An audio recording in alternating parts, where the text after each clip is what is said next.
जुबान से तो रैलियों में ये मुद्दे अब गायब हो जा रहे हैं। हमारे साथ हमारे संवाददाता विद्यानाथ झा भी इस वक्त हमीरपुर से जुड़े हुए हैं। विद्या, इस बार अगर हम बात करें, आपकी हमने लगातार ग्राउंड रिपोर्ट भी देखी है। आप जिस तरह से करहल में पहली बार अखिलेश इस बार चुनावी अखाड़े में उतरे हैं और करहल में आप कह रहे हैं कि इस बार राह इतनी आसान नहीं हो सकती है, आपकी ग्राउंड रिपोर्ट सजेस्ट कर रही थी। और बीजेपी भी दावा कर रही है कि जो उन्होंने पश्चिम बंगाल में ममता बनर्जी के साथ किया वही यहां पर भी हो सकता है। ग्राउंड रिपोर्ट क्या कहती है, स्थितियां क्या कहती हैं? जी, जब मैं करहल में था और ग्राउंड रिपोर्ट में वहां कर रहा था, रिपोर्टिंग कर रहा था, तो मैंने एक चीज महसूस की। देखिए, वहां 1,40,000 यादव मतदाता है और यही सबसे बड़ी वजह थी कि अखिलेश यादव ने करहल को अपने विधानसभा के तौर पर चुनाव के लिए चुना था। और करहल में यादव वोटर जो थे एक साथ एक तरफ अखिलेश यादव के साथ नजर आ रहे थे, लेकिन जो दूसरे वोटर्स थे 1,40,000 के अलावा जो वहां पर दूसरे वोटर्स थे, दूसरे जाति या धर्म या संप्रदाय के जो लोग थे, वो कहीं ना कहीं पिछली सरकार को याद कर रहे थे और अखिलेश यादव के लिए वही मुकाबला थोड़ा सा मुश्किल हो जा रहा था। दरअसल लोग कह रहे थे कि गुंडागर्दी से उनको पिछले 5 साल में आजादी मिली है।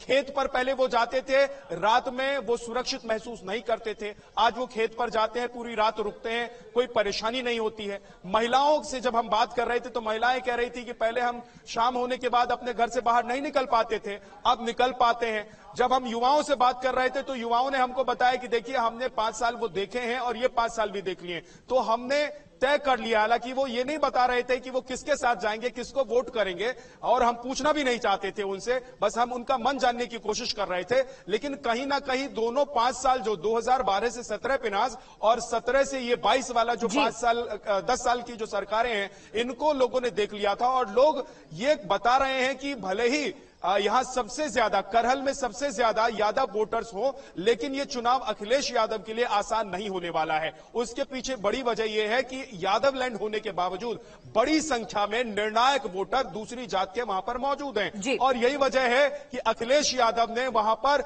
बहुत ही आक्रामक तरीके से कई चुनावी सभाएं और रैलियां की हैं। देखिए, एक तरीके से देखें हम तो मैनपुरी, एटा, इटावा और कन्नौज, ये यादव लैंड और खासतौर से अखिलेश यादव के परिवार का प्रभाव वाला इलाका माना जाता है। लेकिन इसी इलाके में 2017 में बीजेपी ने सेंध लगा दिया था और यही वजह है कि इस बार अखिलेश यादव ने रणनीतिक तौर पर यहां पर अपने उम्मीदवार उतारे हैं और बहुत ही सोच समझकर यहां पर तमाम चुनावी सभाएं और रैलियां की हैं। न सिर्फ अखिलेश यादव बल्कि डिंपल यादव भी विद्या, यही मैं लेके एनके सिंह सर के पास भी जाऊंगी। एनके सिंह जी, जाहिर सी बात है, अखिलेश ने कन्नौज, सैफई, ये पूरा का पूरा बेल्ट छोड़कर उन्होंने जब करहल को अपना चुनावी क्षेत्र बनाया होगा तो निश्चित तौर पे एक आसान सीट ही आप खोजने की कोशिश करते हैं। बीजेपी ये दम भर रही है कि नंदीग्राम जो है उसको दोहराकर रहेंगे और ऐसा ही कुछ चुनौती वो देंगे।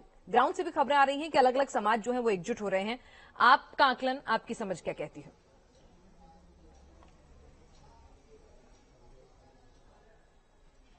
नहीं, देखिए, कुछ जनरल इश्यूज हैं जो विद्या ने बताया है। अभी कुछ जनरल इश्यूज हैं। ये बात बिल्कुल सही है कि लॉ एंड ऑर्डर फ्रंट पे योगी सरकार को बेहतर, जब आप अपेक्षाकृत देखेंगे, कंपैरेटिवली देखेंगी, तो ये बिल्कुल सही है कि कोई कारण नहीं है कि समाजवादी पार्टी के शासन को बेहतर माना जाए लॉ एंड ऑर्डर में। लॉ एंड ऑर्डर योगी शासन में आम जनता के लिए बेहतर रहा, इसमें कोई दो राय नहीं है। लेकिन बाकी इश्यूज क्या भूल जाएंगे? वो किसानों का इशू भूल जाएंगे क्या? वो गाय, जो जानवर चर जा रहे हैं उसके रात के खेत, वो भूल जाएंगे क्या? वो आलू सड़कों पे फेंका गया वो भूल जाएंगे क्या? वो बेरोजगारी भूल जाएंगे युवा जो खड़े थे जिनसे उन्होंने बात किया? तो मुझे लगता है कि ये कोई एक इशू नहीं है, मल्टी इशू का टेस्ट है। और एक बात ध्यान रखिएगा, पंजाब में प्रति विधानसभा सीट करीब 1,80,000 लोग हैं, वोटर मतदाता है, इलेक्टर जिसे कहते हैं। लेकिन यूपी में वही डबल हो जाता है, करीब 3,80,000 इलेक्टर्स है हर विधानसभा कॉन्स्टिट्यूएंसी में जहां आज चुनाव होने जा रहे हैं। तो इसलिए टर्नआउट यहां का ज्यादा होगा। यूपी में टर्नआउट हमेशा ज्यादा हो, क्योंकि हर कॉन्स्टिट्यूएंसी का जो एवरेज औसत है, एवरेज संख्या है, वो करीब 4 लाख के आसपास है, जो कि पंजाब में आधी है। तो लिहाजा अच्छा, सोशल वेरिएशंस भी है। सोशल वेरिएशंस ये है कि लैंड होल्डिंग का पैटर्न अलग अलग है। दलितों के पास बिल्कुल नहीं, जैसे कि बुंदेलखंड में आप देखें जबरदस्त गरीबी है, पानी की समस्या है, पीने का पानी नहीं मिलता। तो ये सारे इश्यूज रहेंगे जो कि बेटर करेंगे। ये भोगा हुआ यथार्थ है, इसको हमें भूलना नहीं चाहिए। बिल्कुल, हमारे साथ वरिष्ठ पत्रकार नीरजा चौधरी भी लगातार जुड़ी हुई हैं। नीरजा जी, आपसे समझना चाहेंगे कि